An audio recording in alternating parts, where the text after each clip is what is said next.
Hello, hello, hello, and welcome to another episode of Wellness Wednesday with Dr. Latoya Wells. I am so grateful that you are here tonight. We have another amazing topic that we'll be discussing tonight. But before we do that, I want to formally introduce myself. For those who do not know me, I am Dr. Latoya Wells, Doctor of Nursing Practice, owner of Wells Legacy Health and Wellness. I am your favorite nurse practitioner servicing Altamont Springs and surrounding areas. We are open full time. I'm in the office full time, accepting new patients. We're offering primary care, health and wellness, men and women's health, hormone replacement therapy, medical weight loss, you name it, we're here for you. So thank you for my current patients. Those of you who are watching now, I appreciate you for trusting me to help you create a legacy of good health. And for those who have referred family and friends, I'm super excited and grateful for each and every one of you. And for those of you who have yet to come see us, what are you waiting for? What are you waiting for? We're ready to partner with you to help you create a legacy of good health. And I'm just grateful tonight for all that you guys are doing for Wells Legacy Health and Wellness just by spreading the news that we are here and we're servicing our patients. We have some exciting news. We are offering direct primary care. For those of you who do not have insurance, for those of you who have high deductibles, this is an option and an opportunity for you to have access to a healthcare provider, someone who's compassionate, someone who cares for you just like they would their own family members for a monthly membership price. More information to come. So I just wanted to put my little ad out there. I'm grateful tonight for this topic for Wellness Wednesday. We're going to be talking about mental health. There's two groups of people who are celebrated this week, and they deserve more than a week of celebration. They deserve to be celebrated each and every day, every single moment that we have an opportunity, because they make such an impact on our children and our lives. And it's the teachers and it's nurses. It is Teacher Awareness Week, National Teacher Awareness Week, and it's Nurses Week. So I want to say Happy Nurses Week to all my nursing colleagues and friends. And Happy Teacher Appreciation Week to all of the teachers. For those of you who don't know, I am a nurse. My foundation is a nurse. I started out as a licensed practical nurse, went on to get my RN, my bachelor's, my master's, my nurse practitioner, and then my doctorate. So that's where the doctor comes from. But I am a nurse to the core, and I would not have it any other way. So kudos, shout out to all of my nurse friends and to all of those who are teachers and educators. I am also an educator. I'm a nurse teacher, if you want to coin it that way. Teaching has been something that has been a passion for me since very young, as well as nursing. And the fact that I get to marry those two together is the perfect match and combination for me. So I am grateful, and I just want to say thank you to each and every nurse and each and every teacher. As I sit and I think about my favorite teachers and those who impacted me, there's several, but there's a few that I want to shout out. There is one teacher from elementary school. Her name is Miss Huff. And Miss Huff took her time with me. Miss Huff made sure that I was okay. Miss Huff poured into me as a little girl, and I'm just grateful for that. And then in middle school, there was a teacher. She was a math teacher. Was she math teacher or science? Miss Kirkland. Miss Kirkland would come and pick me up and make sure that I got to school. There's a story behind my school in the middle school that I went to. I was assigned to Howard Middle School. I went and I signed myself up for Lee Middle School because I didn't want to go to Howard. I wanted to go to Lee Middle School. And so I played sports, and the school was out of my district. So catching the city bus was like not really a good idea. And then my mom could not take me because she had work. And so Miss Kirkland would come all the way to the project to pick up this little brown girl and bring her to school. She'd make sure I have breakfast. She'd make sure that I had everything that I needed. And then there is my high school teacher. And why is her name escaping me? She is on here, and I still call her by her last name. And I can't think of her last name right now. Listen, that brain fog. That brain fog is getting me. But she is someone who, when I see her today, every now and then I'll see her, and when I get her name, I will come back and let you know. But she saw me as a young high school student, someone who had a baby, Miss Smith. There we go, Miss Smith. Um, she was my teacher at Jones High School. And so Miss Smith saw me. I was a 17-year-old with a baby, and she didn't see my flaws. She didn't see the mistakes. She saw a student with so much potential. And so, Miss Smith, if you're watching this, if you see this, and I know she's married, but to me, she's always going to be Miss Smith. And she always tells me, you can call me by my first name. No, ma'am, I won't be doing that. You are forever Miss Smith in my heart. And I'm just so grateful for you. But I know so many teachers and educators and nurse professors and nurses who have shaped and framed my life. And I'm just grateful for each and every one of you. So I want to tip my hat off to each and every one of you for showing up each and every day. I've been on both ends of the spectrum. I've been in both roles at the same time as a nurse educator. And I know the struggles. I know the late nights. I know the sacrifices. I know. And I just want to say, I appreciate you. Those were 3 teachers in my upbringing and in my educational years that made such an impact on me. In elementary school, I believe she was my 3rd grade teacher, Miss Huff, and her daughter ended up being one of my teachers in middle school as well. And Miss Kirkland at Lee Middle School. I went to Orange Center Elementary, and Miss Huff was my 3rd grade teacher. I went to Lee Middle School, and Miss Kirkland was my 5th grade. No, my 6th or 7th grade. I think she was 7th grade teacher, 7th and 8th grade. And then in high school was Miss Smith. I just want to say thank you to those, for each and every one of you who are educators, who are nurses. I love you from the bottom of my heart. I'm sending you so much love and strength, and I'm praying for you, because where we are today in society, I see it day in and day out. The challenges that teachers face, the challenges that nurses face, and the mental load that is placed on the teachers and the nurses. And my heart just goes out to each and every one of you. I want to say tonight, we're going to be talking about mental health as it relates to these 2 groups. And yes, mental health is important for everybody, but why not? I think it's just fitting that we discuss mental health and that we highlight the impacts, that the challenges that these individuals face each and every day, how it impacts their lives. If I could give this a topic, it would be, who cares for the caregivers? Mental health for nurses and teachers. And we're caregivers, whether you're a teacher or whether you're a nurse. You're taking care of someone's child for 6 to 7 hours a day, in however long the school days are. I don't have school age kids anymore, and so I'm so far removed from that.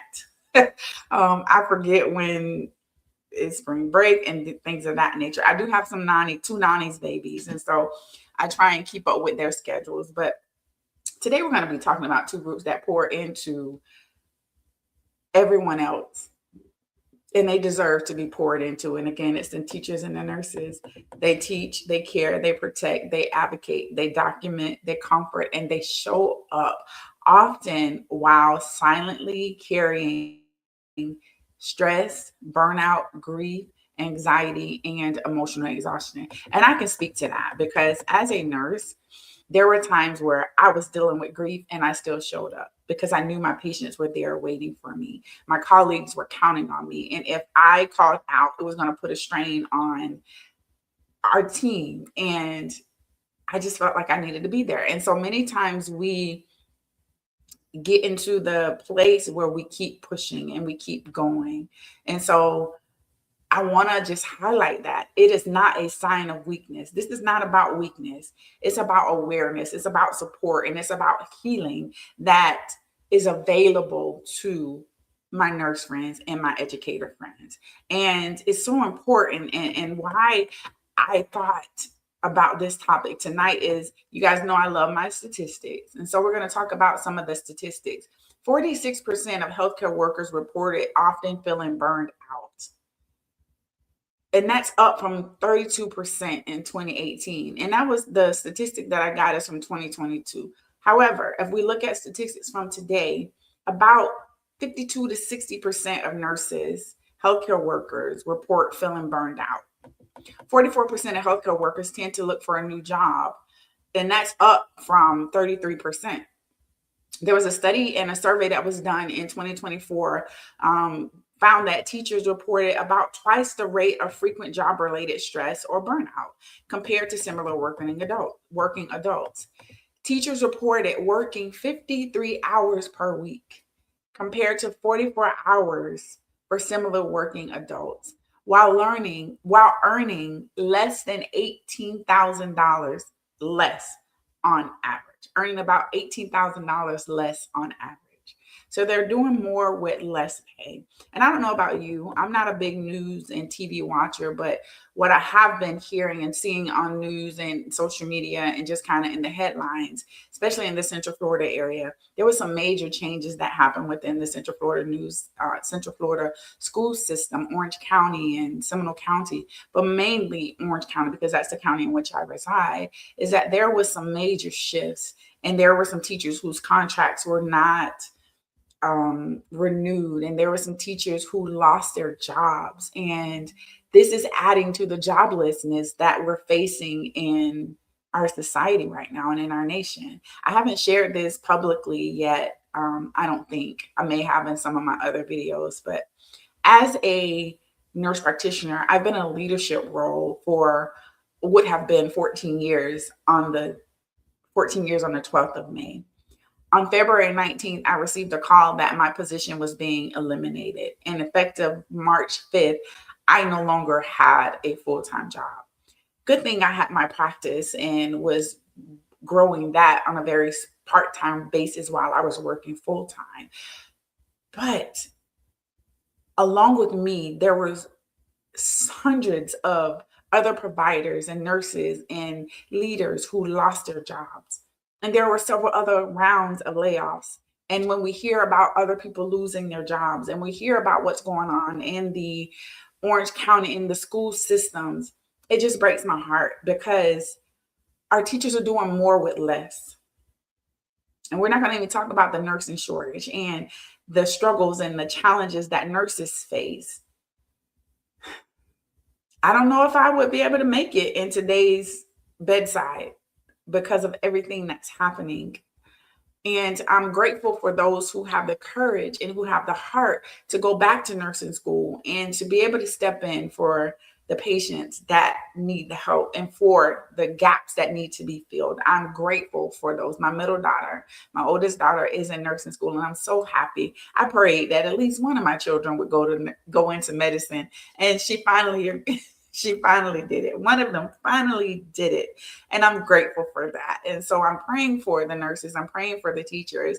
And we have to support them. And we also have to do our jobs. I was that parent that I was at the school. I was in communication with the teachers. I was following up with my children. I was making sure that they did their homework. I was very active in my child's education. And if the teachers needed anything, I was there to kind of help out and volunteer and do the things. And so I'm seeing so much about the disrespect that's happening from the kids to the teachers and the paraprofessionals and those that are assisting and helping. And I saw a quote today: it starts at home. The disrespect is coming from the kids won't respect the teachers because the parents don't. And so we have to do better as parents, we have to do better. Nurses and teachers often normalize survival mode. I can tell you, I used to work, and I love being in a clinical setting in the hospital. I just feel like that was my space. I felt like this is where I belong, and I miss it often. I really do miss it a lot of times, but I love where I am right now. And I think I'm going to stay here in this vein of being a full-time practice owner and seeing my patients. But we often, and I often, as a healthcare provider and even as an educator, I normalized survival mode phrases that we'd say. I'm just tired. It's just a busy signal, a busy season. I'll rest later. My patients or my students need me. But what we don't understand is that prolonged stress shows up in many different ways in our lives. It shows up as anxiety, it shows up as depression, functional depression. Because I can tell you, I was that nurse who was working and depressed, showing up grieving, showing up tired, showing up burnt out. But yet, when I stepped off that elevator onto that unit, all of the things that I was dealing with at home was pushed to the side because I was here to take care of those patients. And they didn't need my grief. They didn't need me being tired. They needed me to be on point, to be observant, to be able to critically think about what was going on with them because essentially their lives were in my hand and I had to take care of them. And so all of the things that I was dealing with, I had to stuff it down. It shows up as irritability. It shows up as extreme fatigue and compassion fatigue. I can talk to you about compassion fatigue. I worked in hospice for many, many years, and compassion fatigue was real. It shows up as poor sleep, inability to fall asleep or stay asleep, or just feeling really tired after sleeping a full 8 hours. It shows up as headache, migraines. It shows up as nausea, vomiting, diarrhea, constipation, GI changes. It shows up as emotional numbness. I can talk to you about emotional numbness. You guys forgive the whining in the background if you can hear it. It's my son's dog. We have him temporarily. It shows up as loss of joy. It shows up as trouble concentrating, increase in alcohol use and abuse, food and caffeine use. It shows up as being disconnected and feeling disconnected from the purpose, the reason why we became nurses and educators in the first place. We show up because we have a job to do, but we've lost that passion and zeal for what we do. I don't know about you, but when I went into nursing and when I became an educator, I was on fire. I had a goal, I had a mission. And ultimately, when I got to a point of burnout, all of that went to the side. And I was just kind of showing up, checking off the boxes and making sure I was doing my job. So, what are some of the warning signs? What are some of the things that we need to be aware of as caregivers, nurses, and teachers? What are some of the things that we need to be aware of, that we need to pay attention to when stress is becoming more, when the issues or when stress is becoming more than stress? So some of the warning signs that we need to pay close attention to is when we're crying before or after work. I can't tell you how many days when I was working at a local community college and it wasn't even the job, it was the people that I worked with and how they made it harder. And I'm not going to go into many details about that, but I no longer felt like I fit in there, in that space. And I come to realize that whenever God allows you or makes you uncomfortable, it's time to move on to something different. And I didn't see it as that, but I would cry on my way to work. I would feel dread. Like before I even got there, I had a sense of dread and I had to give myself a pep talk, and feeling hopeless or feeling trapped or feel like a burden and withdrawing from family and coworkers and friends and losing interest in the things that once brought us joy, increased mistakes or difficulty focusing, anger and emotional outbursts and numbness, changes in appetite or sleep, thoughts of harming self and not wanting to be here. I can tell you that there was a period and a time in my life where I'm working as a leader with this company and I'm a nurse leader, right? And I was dealing with so much stress, work stress, family stress, financial stress, you name it, grief, on top of all the other things that I have been dealing with. And there was a time where I never thought of harming myself. But I had the feeling that if I did not wake up tomorrow, I would be perfectly okay. And that's when I knew I needed to reach out for help. So knowing when to reach out for help, the warning signs of suicide, such as talking about dying and feeling great guilt and shame or feeling like a burden to others, is when we need to reach out for help, right? And so, family members, be cognizant of that. Pay attention to the conversations and the words that people say. Oftentimes, our words have weight and it means something. Some people say, "Oh no, I'm just joking," "Oh, I didn't mean anything by it." And since, in a sense, they did and they do. And so, we have to really make sure that we're paying attention to that. So, what are some things that we can do? Some practical tips that and steps that nurses and teachers can take when they are dealing with mental health issues and when stress is just overburdening them or overwhelming them. Name what you're feeling. Many times, I'm going to say this. My famous quote was, I'm good. I'm good. I wasn't good. And it's okay not to be okay. It's okay not to be good. It's okay to be overwhelmed. And we have to get to a place where we can name what we are feeling. And as someone who believes in the Lord, right? I'm a God's girl all day long. There was a time where I struggled with identifying what I was dealing with because I was told just to pray about it. And that's all you need is to pray, read your Bible, pray about it, and you're going to be okay. Well, there came a time where I needed more than just that. I needed tools and I needed strategies. Not saying that praying does not work, because it absolutely did. Listen, I've said this before. Jesus and Peloton saved my life during the pandemic. Jesus and Peloton saved my life during the pandemic. And therapy, let me rephrase that. Jesus, therapy, and Peloton saved my life during the pandemic. And so I truly believe that, yes, we can be believers, we can pray, we can read the word of God, and we can also go to therapy. And the two go together very well. I have a shirt that says I got God and therapy because, listen, I'm telling you, it's a great combination. Great combination. But we have to get to a place where we can name our feelings. I feel overwhelmed is different from I'm failing. And I can't tell you how many times when I've been in that place of overwhelm that I felt like I was failing because I wasn't able to meet the goals. I wasn't able to show up 100%. And I don't know about you. And for those that know me, whenever I do something, I do it 100%. And when I can't, I would feel like I'm a failure. And I know many nurses and many educators who have the same feeling. So being overwhelmed is not, I'm going to say that again, it's not you being a failure. You're overwhelmed, and we need to be able to put it and to say what it is. Create a decompression routine. So before going home, take 3 deep breaths, drink some water, and mentally release the day. I've heard a lot lately on social media about sitting in the car, sitting in the garage for a few minutes before you go into the house. And I often find myself doing that. Not that there's anything wrong in the house. And there were times when there was something wrong in the house. I did not want to come home.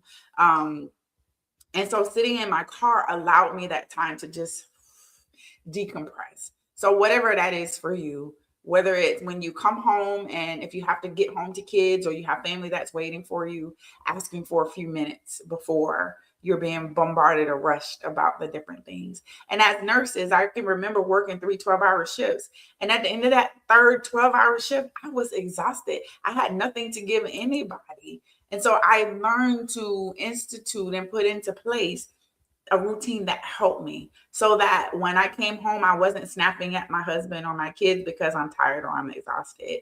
I put things in place that helped me. Protect your sleep when possible. Sleep is not laziness, it's recovery. And I'm going to say this. I have a hard time with that because now that my schedule has changed and has shifted, there are days where I'm in the office and I'm there all day and I'm doing administrative stuff. I'm seeing patients. And there are days where I have lighter days where maybe I'll have some telehealth or virtual visits. And so I'm not in the office.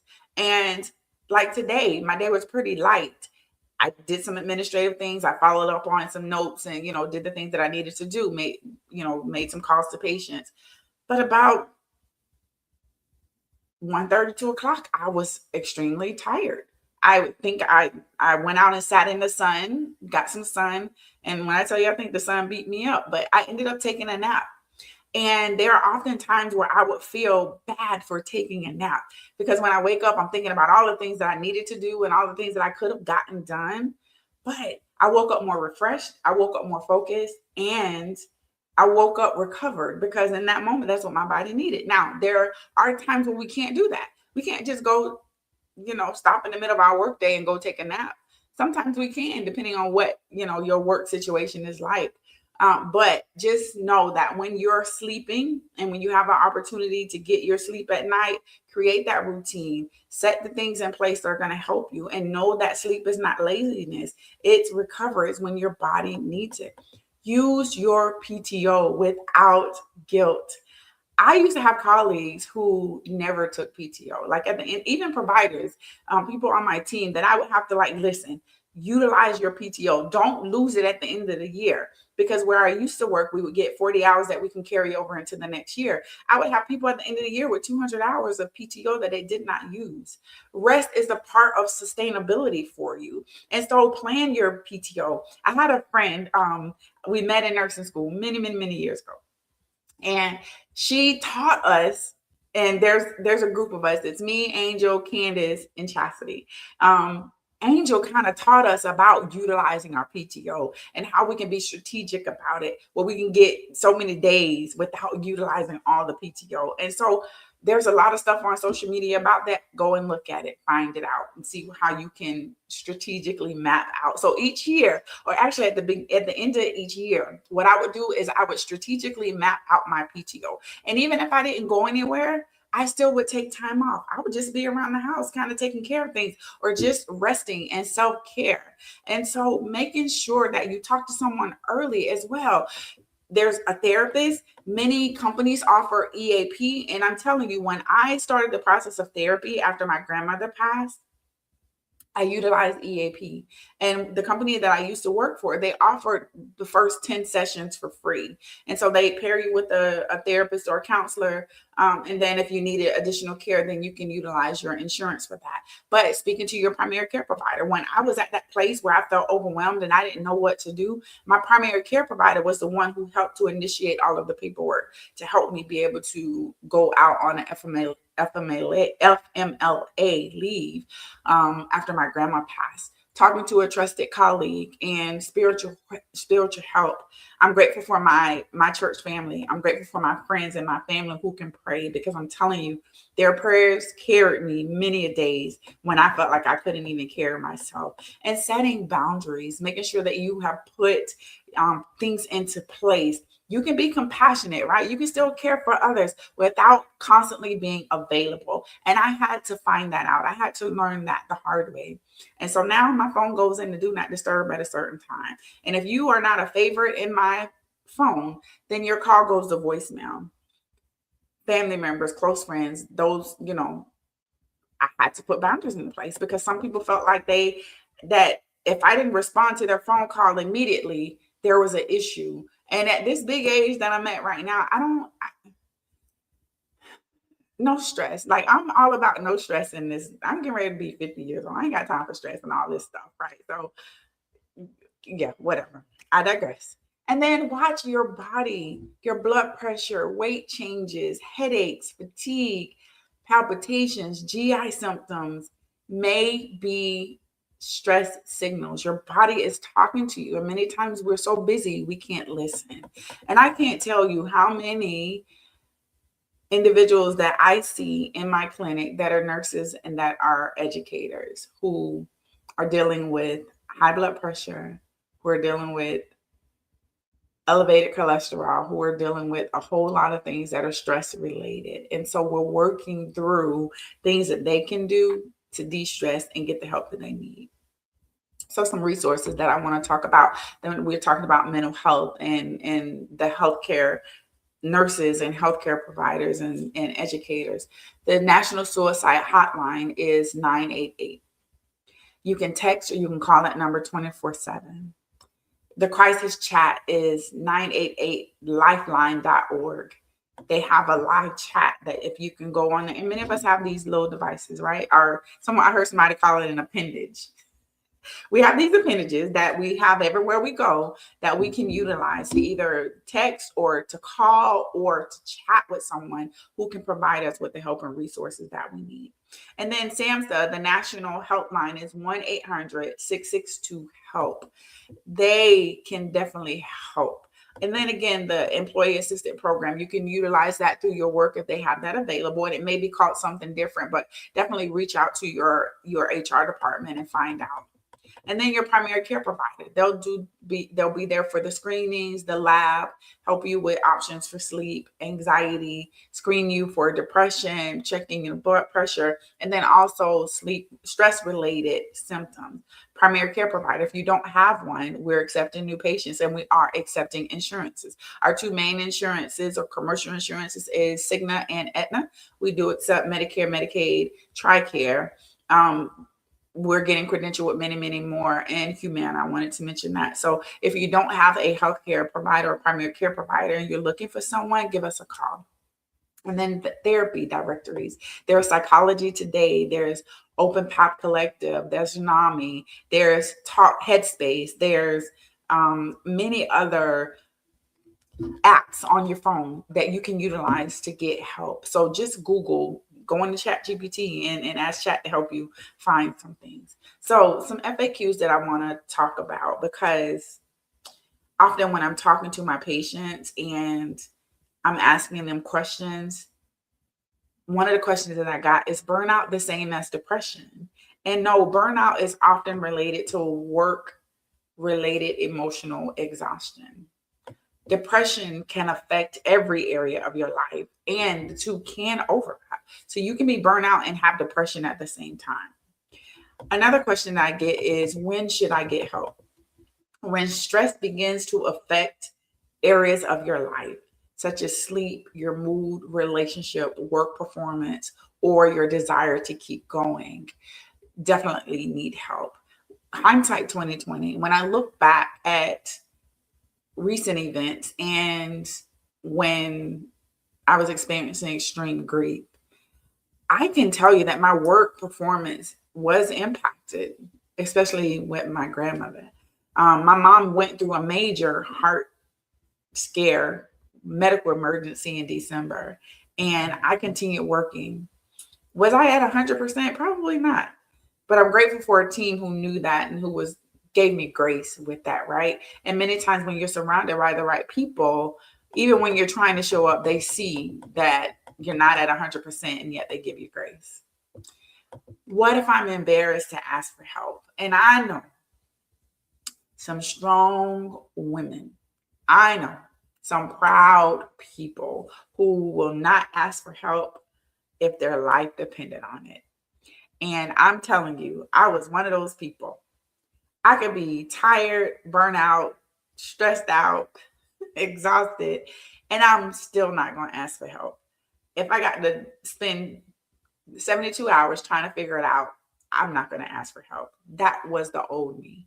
The new me, I'm going to ask for help.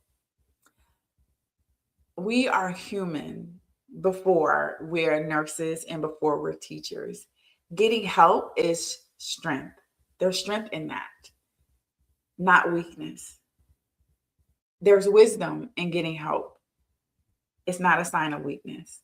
And what do I do if somebody says that they don't want to live? I've heard this question many times.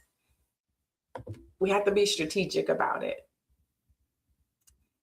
Without judgment, stay with them, listen, remove access to harm if their safety is, imminently in danger, and call or text 988 or call the emergency services in the area if there's immediate danger. And one of the things that I want to highlight is that many police departments and police agencies have partnered, and I don't know if this is still in place, but I remember during the pandemic and during certain heightened times in our society, there was a mental health team that would respond if someone was dealing with a mental health emergency. And I think many times we're fearful of calling the police when someone is dealing with a mental health emergency because of things that we've seen or heard and things that have actually happened where individuals needed mental health care and assistance and support and ended up losing their life. So do what you need to do for that individual and during that time. Okay. I'm not saying don't call 911 because many times those are the individuals who are going to get the help that those individuals need in that time. Okay. Especially if their life is imminently on the line. Nurses and teachers, you matter beyond what you do for others. We're not just nurses. We're not just teachers. We're human. Your health matters. Your peace matters. Your life matters. And I want you to drop a heart if you're a nurse, if you're a teacher, if you're a caregiver, or if you're someone who loves one, and share this information with someone who needs permission to care for themselves too. This is my birthday month, and I'm doing something that I've never done before. I'm celebrating me. And as a nurse and as a teacher, I'm celebrating me. And I'm doing the things that I want to do without having to think about other people and what everybody else wants to do. I'm celebrating me. And so I give you the permission to celebrate yourself. To all my nurses and all of my educator friends and family and colleagues, I love, love, love you. I'm so grateful for you. Thank you for showing up for everybody else. But I want to remind you, don't forget to show up for yourself. Because how can you pour from a cup that's empty? We can't. We can't. This is Dr. Latoya Wells with Wells Legacy Health and Wellness. Thank you so much for tuning in to Wells Legacy Health and Wellness Wednesday. If you know someone who is in need of a primary care provider, someone who is looking to partner with someone on hormone health and balance, someone who is looking to lose weight or get in shape and get fit, we have a program that's not just weight loss medication, but is a full program to help you through that process. I have some patients, they're doing amazing. And so I'm here for you. If you are someone who does not have insurance and you have a high deductible, we are now offering direct primary care, which is a subscription-based membership plan for you that gives you access. We have a couple of different tiers and layers, which determines what access and how many visits and things of that nature. So be on the lookout for more information on that. Continue to share, continue to let your family and friends and your colleagues and your community know that Wells Legacy Health and Wellness is in the Altamont Springs area. We do still offer early morning, evening, and weekend appointments, and we offer convenient care. What does that mean? Care in a place that is convenient for you. I've seen providers, I've seen patients in their office because they couldn't leave work. I've seen people at their home. And of course, we have our office. So thank you all so much. Have a great evening. Happy Nurses Week and happy Teacher Awareness Week. I just want to say thank you to all of my educators and nurses. Love, love, love you. Have a great day. Stay safe and be well. Until next time.